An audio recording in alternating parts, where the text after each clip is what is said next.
Fadal. Initials A N Springfield, Virginia. Assalamu alaikum, Mufti.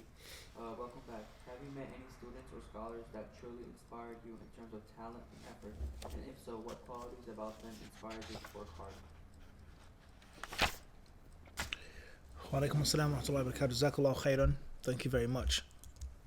What students of knowledge or scholars or teachers have inspired me, especially with regards to their talent, and caused me or made me want to work hard, etc. I'll say all my teachers and all people that I came across. Even if they weren't talented or they weren't hardworking, I still took some type of inspiration from them. You may have a friend, or you may have a teacher or someone that you see and you say, I don't want to be like this. I can't be like this. I won't be like this. I'm not going to be a person that just does this and says this. All right? And of course, there were many students, classmates, brothers that were older than me, younger than me, that did inspire me. And I had many teachers that, of course, inspired me, put the battery in my back, quote unquote, to say, yani, and made me want to be like them. And even before you get into the discussion of working hard, sometimes you just got to see something and like the thing, even if you don't necessarily do anything about it. But you may have a teacher who says, oh man, I want to be like him. You working hard, you taking your own initiative is a secondary step. But just the sheer fact of seeing someone say, mashallah, that's what I want to be like. He's good. This guy is really good. He's really, really sharp. You see what I'm saying to you? All my classmates, I was inspired by them. Those who were the best, those who weren't the best. The teachers that I liked, teachers I didn't like, teachers that I agree with on, different things, whatever the case may be. Al-Muhim, at the end of the day, specifically speaking, of course, there are many great scholars and teachers, professors, doctors that I met in the Islamic University of Medina and the Prophet's Masjid that inspired me. And of course, there were many great scholars that inspired me and I wanted to be like, and I try to be like to this day, that I never ever met. All right? So even if you don't meet the scholars in person, it doesn't stop you from listening to their lectures. It doesn't stop you from benefiting from their books. It doesn't stop you from hearing their questions and their answers. It doesn't stop you from reading about their life stories, so on and so forth. And that's the most important thing. It's not just to sit back and to romanticize it, but to benefit from it. You look at the legacy of Sheikh Uthaymeen, rahimahullah, Sheikh this, Sheikh that, Sheikh Albani, this, that, so on and so forth. What are you doing about it? How are you taking from it? How are you benefiting from it? How are you making the process to further expand? Or breaking it down, summarizing it. If you have a big, gigantic loaf of bread, a great loaf of bread, you have to come with your knife and do what? You cut off a corner for yourself. And then you do what? With your own people, you what? Slice it up and give it to them. Or allow people to nibble at it and bite from it. Because it's such a huge, gigantic loaf. A gigantic wheel of cheese, right? You take for yourself a what? A quarter of it. And then you branch off. And not just sit back and say, oh, wow, look at that big piece of cheese. That's what many of us do. So we're supposed to be inspired by the great scholars of Islam, want to be like them, right? Inshallah ta'ala. There were many, many teachers that I had. I believe we've spoken on this before and mentioned some specific names. Wallahu alam. Initials F.A. Houston, Texas. Assalamu alaikum, Sensei Mufti Abu Ulamba. We missed you. Barakallahu feek. Is it possible to attend and benefit from Medina University and have a full-time job? Wa alaikum assalam wa rahmatullahi wa barakatuh. Jazakallahu khairan. We missed you as well. May Allah bless you. Is it possible to have a full-time job and go to the Islamic University of Medina? I'm not absolutely sure. Whereas if you're studying in Islamic University of Medina full-time, you're actually there. In most cases, you're going to have to study in the daytime, in the morning. Perhaps there's some evening classes or afternoon classes, maybe. But in most cases, you're going to be from morning to dhuhr. So if you have a full-time job and which you start off in the morning to dhuhr, then obviously you can't do that. But if your work is from night to, a certain amount of hours, mumkin. Depending on how you sleep, how you eat, depending on your work ethic, it's possible. I wouldn't necessarily recommend it and advise with it. But if you just want to just go to the school and graduate and finish and do your formal studies, it's possible. But it depends on your schedule. It depends on your schedule. All right. What's important is that there are different levels of students of knowledge. There are levels, and there are different ranks. Everyone isn't on the same level and on the same rank. All right. But if you want to get to a high level and a lofty rank, then you gotta sacrifice. You can't live a normal life and reach the peak. It doesn't work like that. You can have a balance. You can have some other things you do, hobbies, other talents, but you can't reach the what? Hall of Fame status if you're playing 4 or 5 other different sports and working full time and doing this and doing that. And I think, like we mentioned last week's khutbah about the tricks of shaitan, لا يفتننكم الشيطان. Do not allow shaitan to put you to a fitna. الذي يوسوس في صدور الناس. He who whispers. He's a khannas. He strikes and then he what? Leaves, withdraws. Boom, bang. You see him, now you don't see him. You hear him? Don't be tricked by shaitan in his games. I think one of those tricks in those games, when it comes to seeking knowledge, is the culture of balanced life. The culture of you got to have a profession to lean back on. The culture of, oh, you can visit your family and do everything else, go to the gym, eat organic food, do all of this stuff full time, and do what? Seek knowledge in this slice of time. I think that's a trick of shaitan. If you want to be an average student of knowledge, you want to learn the basics, you want to be proficient, no problem. But if you're trying to be dedicated, devoted, committed, this is your life, there is no such thing as balanced living. All right? Now, this is my humble opinion, and I feel I'm entitled to my own opinion from my own life, my own experience, and my own teachings, from what I've done and what I've seen. Other students, scholars, speakers, doctors, they may say differently, and they may feel differently. But one thing that I feel in my heart is that not everyone is just speaking honestly and sincerely. I feel and I believe that a lot of people are not keeping it real. They're not being honest, and they're deceiving the people, and they're telling the people that they can do things in which they know they can't do. And that is, how can you reach a certain level and rank without the necessary sacrifice? Regardless of your talents and your abilities, but the sheer struggle of time. You only have 24 hours out of the day. How many hours do you have to do in doing this, reading this, studying that, memorizing that, traveling here, so on and so forth? Where do you have the time, let alone the energy and the desire and the focus? Forget the concentration, but where's the time for you to study for 10 hours out of the day, work for 8 hours out the day, and then sleep, then have a wife, then go to the gym, then do this? Then not been realistic. And the people that are telling people something that's a lie, all right, comes to learning Arabic. You can learn Arabic on the sofa of your house 5 minutes a day. You're not being honest with people. You're not being honest. You can go to school full time, go to work full time, do this full time, and still be a full time student of knowledge. You're not being what? You're not being honest. You're not keeping it real with people. If you want to be successful at a thing and you want to go and exceed and excel, you have to do what? Devote yourself to that thing. And everything else has to surround or orbit that planet. My work, my money is pertaining to talabul ilm. Because I can't go outside of the realm of talabul ilm for 8 hours and then just jump right back in. Everybody understand this? Who I'm married to, getting married, looking for a wife, that has to be pertaining to what? Talabul ilm.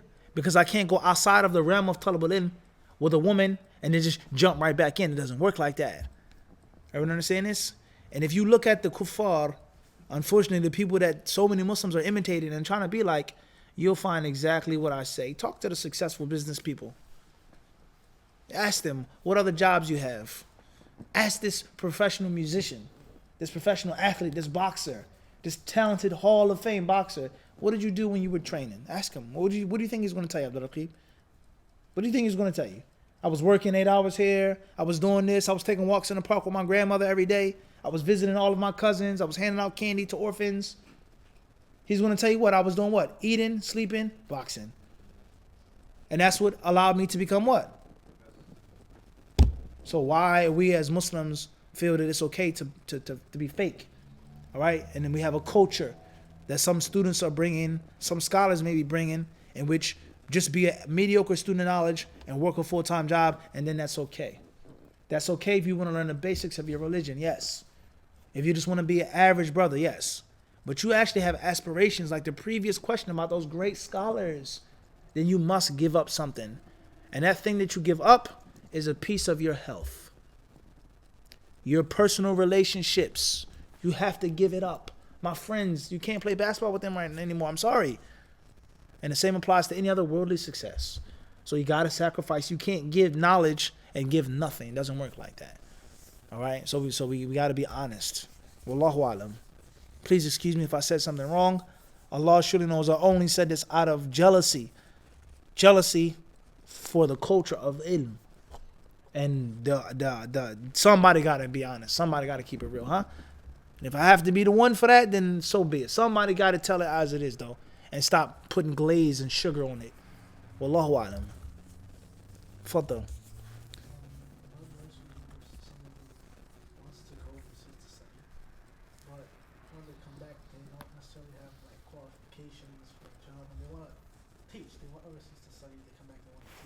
Okay. How are they supposed to like feed themselves and their family? How are you to feed yourself and your family when you come back from seeking knowledge? You have the qualifications, but you don't have the qualifications. I can't agree with your question, Mukhtar. It's a total oxymoron. You went overseas, you studied, how are you not qualified? Right? How? Maybe you didn't study overseas properly. You didn't study long enough. But there's no way in which you went overseas, you learned what you were supposed to learn, a year or 10 years, and you come back to the United States and you starve. It's not going to happen. Something that you didn't do right. You didn't study properly. You didn't make the necessary connections. You didn't offer yourself. You asked for too much money. You have no experience. No one knows you. You didn't what? Practice. Do that khutbah Abdul Raqib now. Do the khutbah Mukhtar now. Lead the salat. Learn how to do this what? Now, in the way 5 years later, what? It's a smooth transition. So I think people that go overseas and they study and they come back, they can't be an imam, they can't find a job teaching. I don't think it's because of the ilm, but it's because of themselves. You can only blame yourself. And as we talking about, I knew this question was coming. Wallahi, I did. I knew it was. People talking about success and being like this person and being like that person. One of the rules of success, of custom motto to Mike Tyson was to deserve success. He never told him to earn it. He never told him this. He said what? Look for people's handouts. Look for the kindness in men's hearts. But he told him to do what? Deserve it. Deserve success. So you studied. You learned the deen. You memorized the Quran. You know Arabic. You studied. You graduated from school. You come back to the United States and you can't get a job. You're starving. You're working, scrubbing hospital floors, driving a pickup, 18-wheeler. Somewhere down the line, something went wrong and you didn't deserve the success. And it doesn't mean that that's your intention. You're not seeking knowledge just to make money. You're not seeking knowledge just to get money. It doesn't mean that.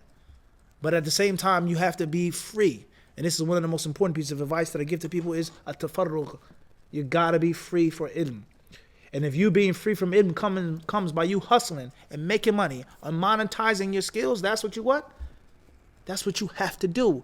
But you can't work 10 hours, 8 hours a day and be a full-time student of knowledge.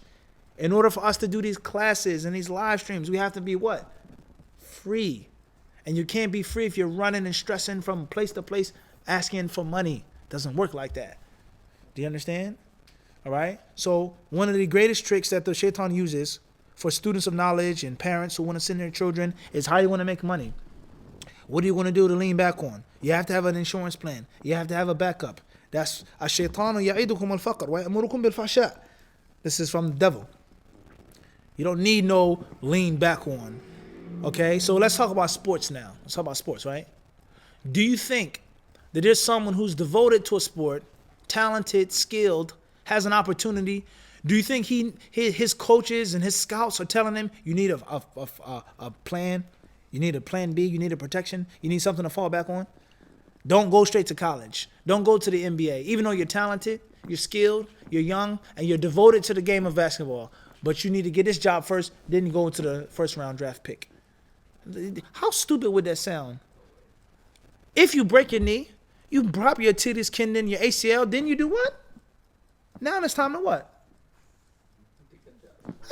What's the mushkila? It didn't work out for you in the NBA, even though you had the talent. Now you go work at this place and that place. But you don't shoot the racehorse in the foot the hoof and say, now you can gallop now. It doesn't work like that, guys. Everybody understand this? So there's always going to be rizq. Allah has promised us rizq. And to be quite frank, a skilled and talented graduate of an Islamic university in Medina is always going to be sought after. It's always going to be sought after. People, how many masjids you know need qualified imams? How many? In New York City. Begging for a qualified khatib, school teacher. How many people? So that's a lie, and that's a trick from shaitan. And the moment that you have a backup plan or plan B, you don't work as hard, you're not as dedicated.